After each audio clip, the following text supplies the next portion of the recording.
Sudah dong, Im. Silakan bagi yang belum on cam bisa on cam dulu ya. Semuanya on cam.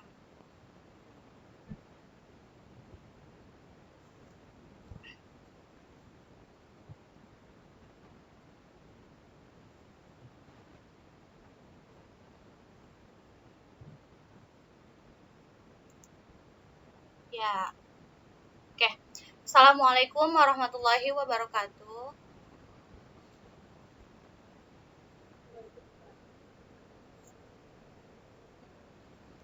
Apa kabar semuanya?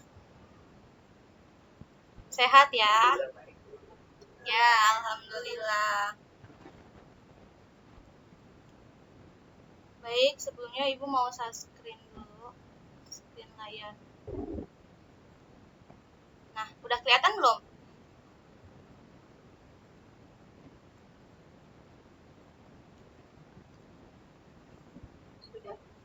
Udah muncul?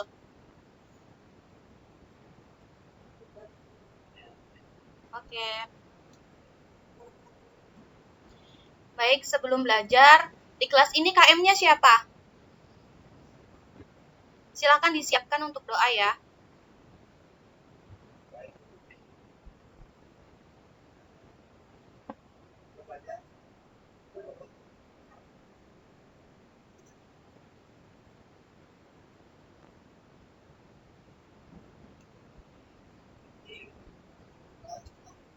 Oke.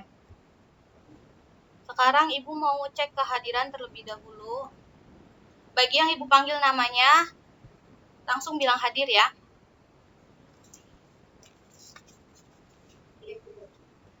Anissa Fadilah, Alpin, Vina. Vina kemana?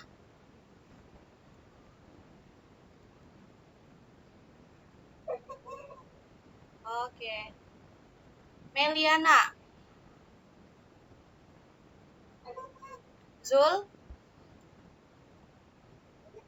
Farhan, dan Nabila. Ada nggak Nabila? Oke. Berarti hari ini ada 2 orang izin, 1 orang sakit ya?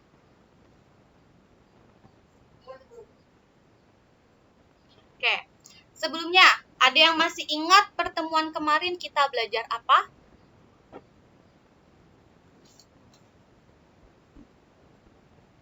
Ayo, ada yang masih ingat?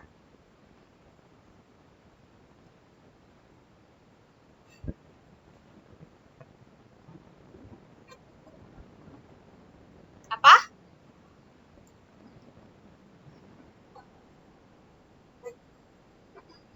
Oke, bagus. Berarti masih ingat ya? Nah, anak-anak, untuk pertemuan kali ini kita akan belajar materi baru, yaitu materi relasi dan fungsi. Ada yang pernah dengar sebelumnya apa itu relasi? Siapa yang belum pernah dengar apa itu relasi? Ya, betul. Relasi adalah sebuah hubungan. Misalnya, hubungan antara Meliana dengan Nunu. Terus apalagi contohnya? Hubungan antara si A dengan si B. Ada lagi? Contoh sederhananya apa? Tentang relasi?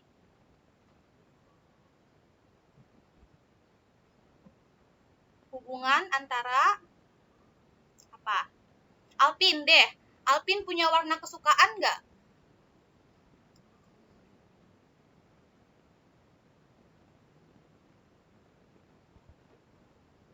Alpin? Alpin punya warna kesukaan nggak? Warna apa aja? Coba sebutkan. Terus? Ada lagi? Oke. Nah, hubungan antara Alpin dan warna kesukaannya itu. Nah, berarti itu sebuah sebuah relasi dalam contoh dalam kehidupan sehari-hari yang lebih sederhana. Contohnya tadi berarti hubungan antara Alpin dan warna kesukaannya, yaitu warna merah dan biru. Gitu ya.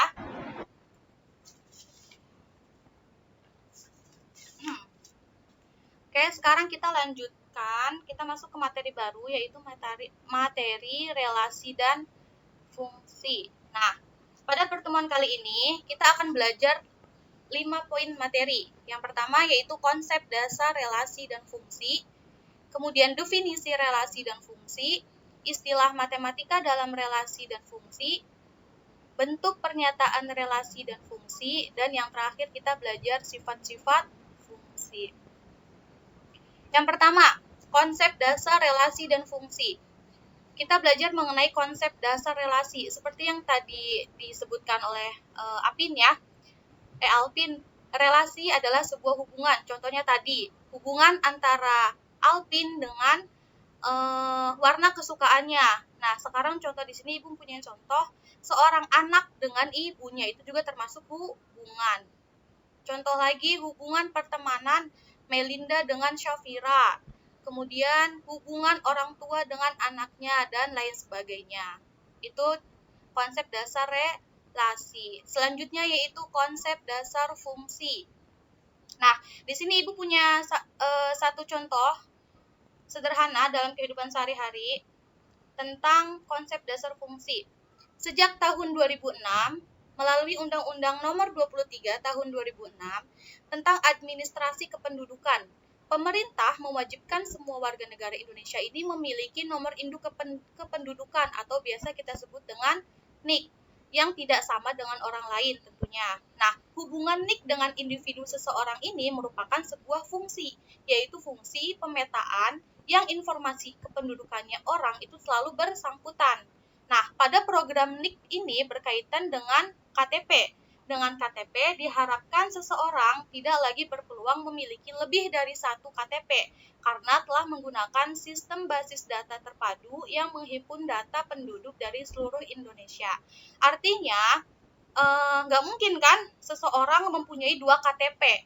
Kan nggak mungkin, pasti satu orang itu punya satu KTP. Itu konsep dasar fungsi, artinya hubungan individu dengan KTP itu hanya punya satu hubungan, yaitu KTP. Nggak mungkin individu punya 2 KTP, jadi dia punya hubungannya itu 2, itu nggak mungkin. Itu termasuknya ke relasi. Kalau fungsi itu hanya mempunyai satu hubungan. Oke. Kedua, ada contoh lagi nih. Misalkan setiap orang dari kalian kan pasti punya nomor sepatu ya. Nomor sepatu, nomor celana, nomor baju, dan lain sebagainya. Misalnya, ukuran sepatu Ardi adalah 39, Dani adalah 40, Akil adalah 42, Rano adalah 40, Dian adalah 34, Rani adalah 35, dan Dewi 33. Nah, setiap orang itu kan memiliki ukuran atau ukuran tunggal, dan beberapa orang bisa memiliki ukuran sepatu yang sama, ya kan? Misalnya Dani dan Rano, tetapi tidak ada orang yang memiliki ukuran sepatu lebih dari satu. Kan nggak mungkin. Satu orang misal ditanya, Anissa, ukuran sepatunya berapa? Ukuran sepatunya 40 sama 42 misal. Kan nggak mungkin. Tapi ada kemungkinan bahwa misalkan ukuran sepatunya Nisa dengan Alpin itu sama. Nah, itu baru ada kemungkinan. Nah, kalau fungsi nggak ada. Kalau fungsi itu hanya satu. Jadi Anissa punya ukuran sepatu satu, ya udah, misalkan Anissa ukuran sepatunya 34, ya udah 34 aja gitu. Itu konsep dasar fungsi. Oke, kita lanjut. Paham ya tentang konsep dasar fungsi dalam kehidupan sehari-hari dengan contoh yang tadi diberikan? Selanjutnya yaitu definisi relasi. Ya, mangga.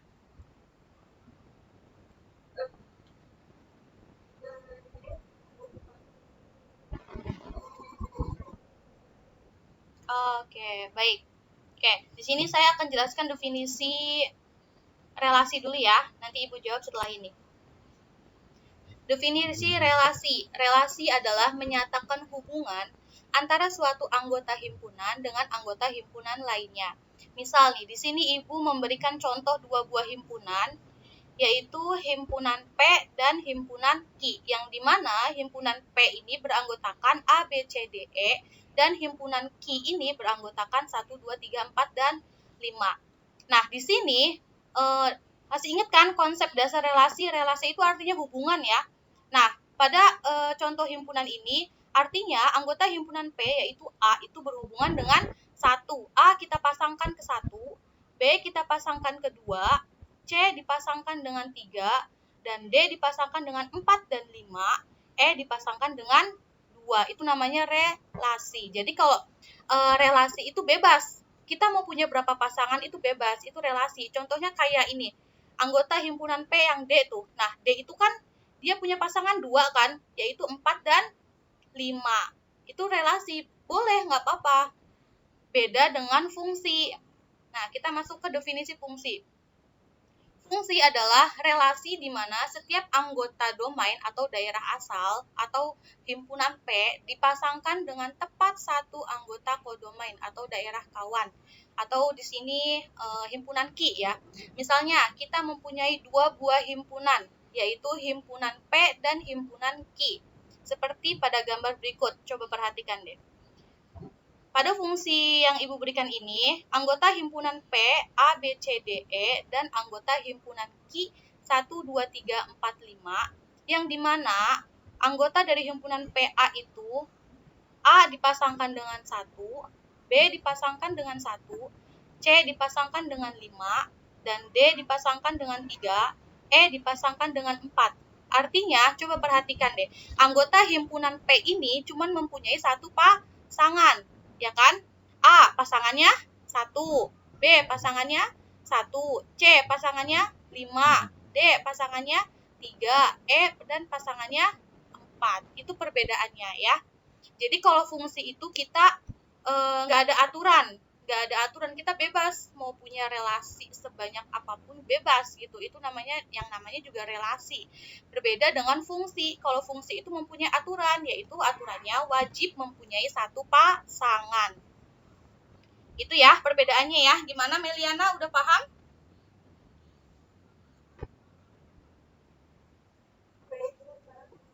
Ya. Oke, sekarang kita masuk ke ini. Coba, manakah yang termasuk fungsi? Ada yang bisa jawab? Ayo, baik semuanya. A, B, C, D, E, F. Mana yang termasuk fungsi? Ingat, fungsi itu yang mempunyai aturan ya. Aturannya apa? Yang wajib mempunyai pasangan hanya satu. Nah, kira-kira mana? Fungsi mana yang termasuk fungsi?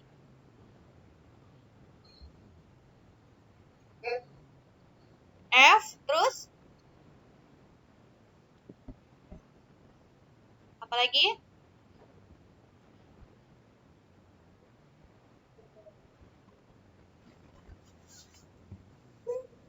B, ingat definisi dari fungsi itu apa? Setiap anggota domainnya itu harus mempunyai pasangan. Kalau yang B itu tidak ada yang tidak mempunyai pasangan, berarti itu bukan termasuk fungsi. Jadi cari yang anggota domainnya itu mempunyai pasangan, setiap anggotanya itu semuanya mempunyai pasangan dan pasangannya itu hanya satu. Hah? Yang mana? Oh, maaf. Nah, ini. Yang mana? Tadi F, ya benar, F. F termasuk fungsi. Kemudian, apalagi? E? E? Bukan. Bukan termasuk fungsi. Kenapa? Karena setiap anggota himpunan domainnya, yang ini nih, yang ini, ada beberapa anggota yang tidak mempunyai pasangan. Contohnya kayak yang ini. Ini kan dia nggak punya pasangan nih. Berarti dia bukan termasuk fungsi. Mana coba? Ada lagi selain F? A, benar. A ya, karena Kenapa alasannya? Karena setiap anggota domain ini kan mereka semua punya pasangan dan pasangannya itu satu. Yang ini pasangannya ini pasangannya ini pasangannya ini. Anggap aja misal nih, yang A ini anggota domainnya A, B, dan C. Ininya misalkan 1, 2, 3.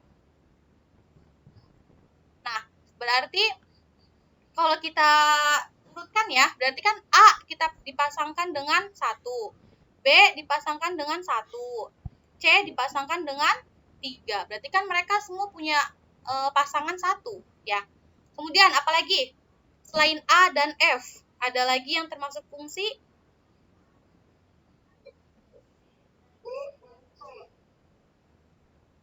D dan C. Ya, C bukan ya. Kenapa alasannya? Karena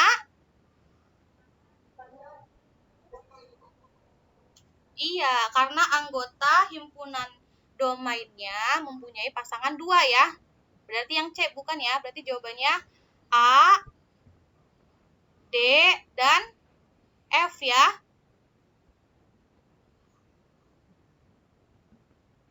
Ya. Oke, kita lanjut. Nah, sekarang kita masuk ke poin kedua, yaitu mengenai istilah matematika dalam relasi dan fungsi. Dalam relasi dan fungsi itu ada 3 istilah. Yang pertama domain atau tadi udah sempat disinggung ya. Domain itu daerah asal atau di himpunan yang ini nih. Himpunan P ini termasuk domain atau daerah asal. Kemudian ada istilah kodomain atau daerah kawan. Contohnya himpunan Q. Himpunan Q ini termasuk kodomain atau daerah kawan. Nah, yang ketiga itu rank. Rank itu daerah hasil. Daerah hasil itu ini, misalkan himpunan A, nah, domainnya berarti A, B, C, D, E. Kodomainnya berarti 1, 2, 3, 4, dan 5. Rank adalah hasil dari pasangan kedua ini. A dipasangkan dengan 1, berarti rank itu yang terkena panah. Yang terkena panah dari anggota himpunan P apa coba? 1, 3, 4, dan ya. Jadi rank itu anggota himpunan Q atau anggota himpunan kodomain yang terkena panah dari anggota himpunan domain. Itu namanya rank ya atau daerah hasil. Paham ya untuk cara menentukan rank? Nah, oke, Ibu lanjut. Nah, di sini ada contoh soal. Diketahui terdapat 2 buah himpunan seperti gambar di bawah ini, yaitu himpunan P dan himpunan Q. Himpunan P anggotanya berarti domainnya apa? A, B, C, D, dan E. Kemudian kodomainnya 1, 2, 3, 4, dan 5. Ranknya? Ya, ranknya 1, 3, 4, 5. Nah, Mbak, di sini ada yang bisa sebutin? Tentukan domain, kodomain, dan ranknya. Coba. Domainnya apa aja?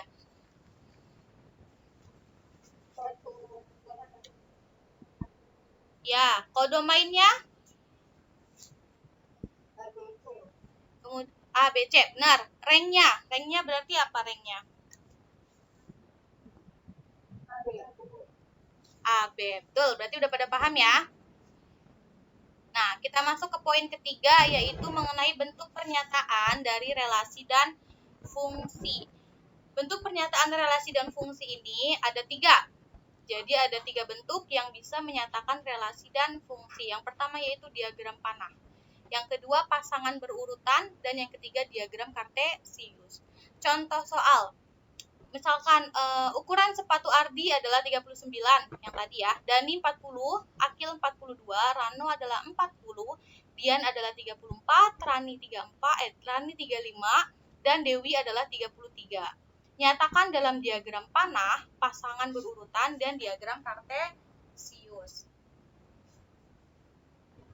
Nah, Jawab. Yang pertama yaitu suatu relasi dan fungsi itu bisa dinyatakan dengan diagram panah. Contohnya kayak ini. Coba perhatikan. Ini namanya diagram panah. Tadi kan soalnya antara nama-nama dengan nomor sepatu ya. Himpunan A berarti tadi Ardi, Dani, Akil, Rano, Dian, Rani, Dewi. Himpunan B-nya nomor-nomor sepatu yang tadi 33, 34, 35, 39, 40, 42. Terus tinggal kita arahkan. Tadi Ardi ukuran sepatunya 39, berarti kita arahkan ke 39. Dani ukuran sepatunya 40 dan seterusnya. Oke. Terus yang kedua yaitu bisa dinyatakan dengan himpunan pasangan berurutan dengan cara tulis kurung kurawal, kemudian dalam kurung Ardi, 39 tutup kurung, koma dalam kurung Dani, 40 tutup kurung dan seterusnya. Ini tinggal ditulis aja yang tadi ya. Nah, selanjutnya yaitu bisa dinyatakan dengan diagram Kartesius. Ya, dibuat diagram Kartesiusnya, kemudian ini nomor sepatunya tulis di bagian sini. Nama pemakai sepatunya Dewi, Dian, Rani, Ardi, Rani, Rano, Akil. Terus tinggal kita susun. Tadi Dewi nomor sepatunya 33. Ini harusnya di sini ya, maaf. Dewi 33, Dian 34 dan seterusnya. Tinggal diurutkan sesuai pertanyaan yang tadi.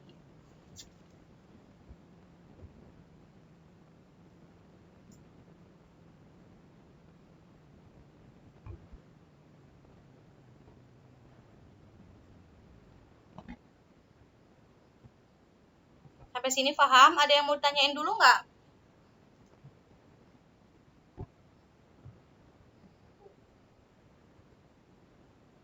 Belum ada? Oke, jika belum ada yang ingin ditanyakan, berarti semuanya paham ya. Oke, sekarang kalau gitu Ibu yang mau nanya nih.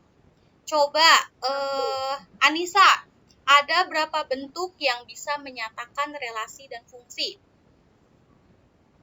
Dan sebutkan apa aja.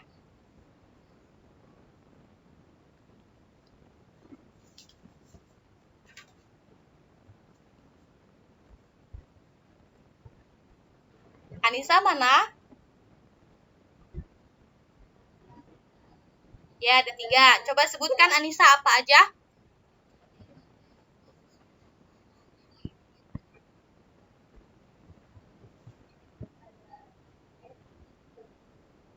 Itu istilah matematika, Anissa. Yang ditanyakan bentuk pernyataan, relasi, dan fungsi ada berapa bentuk? Yang barusan tuh. Coba.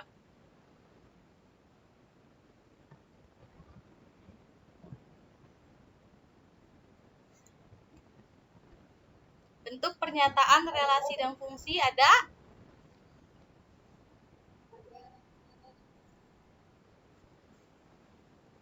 Ada berapa? Yang barusan.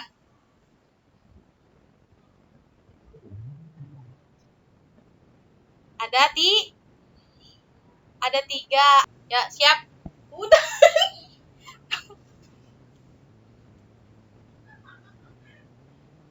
Oke, sampai sini ada yang mau ditanyain dulu nggak?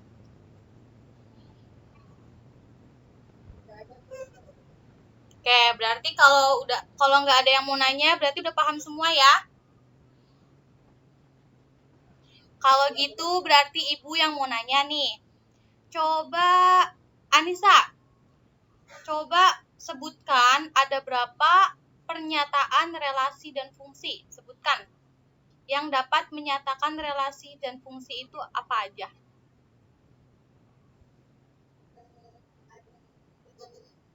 Ya, ada 3 bentuk. Apa aja? Coba sebutkan. Ya.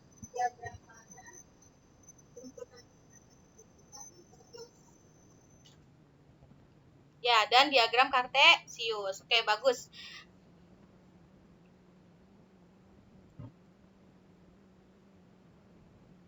Sebentar, ini nggak yang pindah.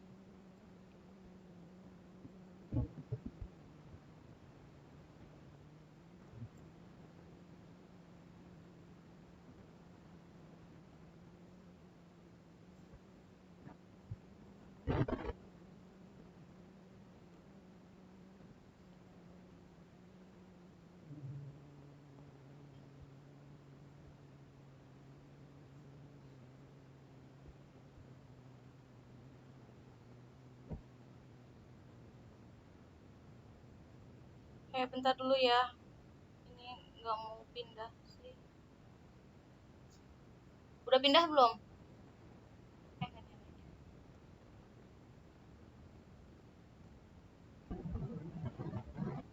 Oke, berarti Ibu lanjutkan ya. Alpin, tolong jangan mainan HP.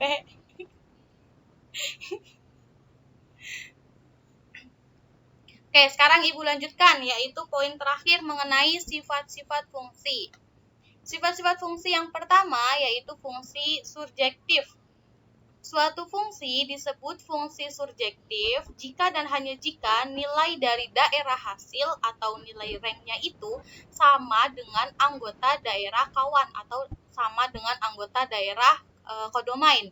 Jadi dapat dikatakan rank pada fungsi sama dengan anggota B. Nah, di sini kan Ibu punya dua buah himpunan nih. Contohnya Ibu mempunyai dua buah himpunan, yaitu himpunan A dan himpunan B. Kalau kita jabarkan, domainnya berapa? Apa aja? Daerah apa aja? 1, 2, 3, dan 4. Kemudian kodomainnya A, B, C. Ranknya A, B, C juga, ya kan? Berarti anggota himpunan B dengan rank itu sama kan, yaitu A, B, C. Maka himpunan ini dinamakan himpunan fungsi surjektif. Jadi fungsi surjektif itu apabila anggota himpunan B atau anggota domainnya itu sama dengan ranknya, nilai ranknya, gitu ya. Oke, fungsi yang kedua yaitu fungsi injektif. Suatu fungsi disebut fungsi injektif jika dan hanya jika setiap anggota himpunan A hanya mempunyai satu kawan saja atau hanya memiliki satu pasangan saja dari anggota himpunan B. Coba perhatikan dua himpunan yang di sini. Anggota himpunan A 1, 2, 3. Berarti apa nih termasuknya? Domain ya. Domainnya 1, 2, 3. Kemudian kodomainnya A, B, dan C. Nah, ranknya juga A, B, dan C. Nah, pada himpunan ini bisa kita lihat anggota himpunan A ini hanya memiliki satu pasangan saja, ya kan? 1 pasangannya A, 2 pasangannya C, dan 3 pasangannya B. Maka fungsi ini dinamakan fungsi injektif, ya, karena hanya memiliki satu pasangan saja. Itu namanya fungsi injektif. Yang terakhir yaitu fungsi bijektif. Suatu fungsi disebut fungsi bijektif jika dan hanya jika fungsi tersebut sekaligus merupakan fungsi surjektif dan fungsi injektif. Ya. Nah, misalkan nih, Ibu punya sebuah fungsi dengan anggota himpunan A dan himpunan B. Di sini anggota himpunan A 1, 2, dan 3, kemudian anggota himpunan B-nya A, B, dan C. Seperti dijelaskan tadi, masih ingat fungsi surjektif itu fungsi yang nilai anggota domainnya sama dengan ranknya, ya kan? Nah, di sini coba perhatikan. Ranknya A, B, dan C. Fungsi anggota domainnya A, B, dan C juga. Berarti termasuk fungsi surjektif. Terus kemudian sekaligus juga termasuk fungsi injektif. Bener nggak? Masih ingat tadi fungsi injektif itu fungsi yang dikatakan fungsi injektif itu setiap anggota domainnya itu memiliki satu pasangan. Coba perhatikan contoh yang di sini. Di sini anggota himpunan A ini atau anggota domainnya ini hanya mempunyai satu pasangan, ya kan? Maka contoh yang di sini termasuk fungsi bijektif karena merupakan fungsi surjektif sekaligus fungsi injektif. Jadi apabila ada sebuah fungsi yang ciri-cirinya itu termasuk ke fungsi surjektif dan fungsi injektif, ya, berarti dinamakan fungsi bijektif. Jadi ada pada keduanya. Kalau salah satunya aja, misalkan ciri-cirinya termasuk fungsi surjektif, ya berarti dinamakan fungsi surjektif. adjektif seperti contoh yang sebelumnya. Nah, ini. Ya, paham ya di sini ya? Sampai sini ada yang mau tanyain lagi?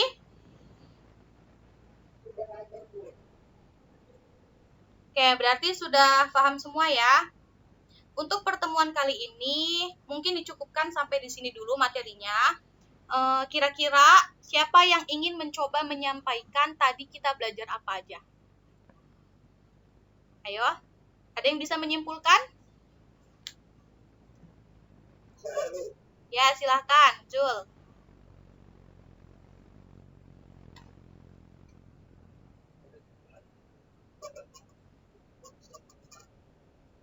Ya, terus kedua? Ya, ketiga?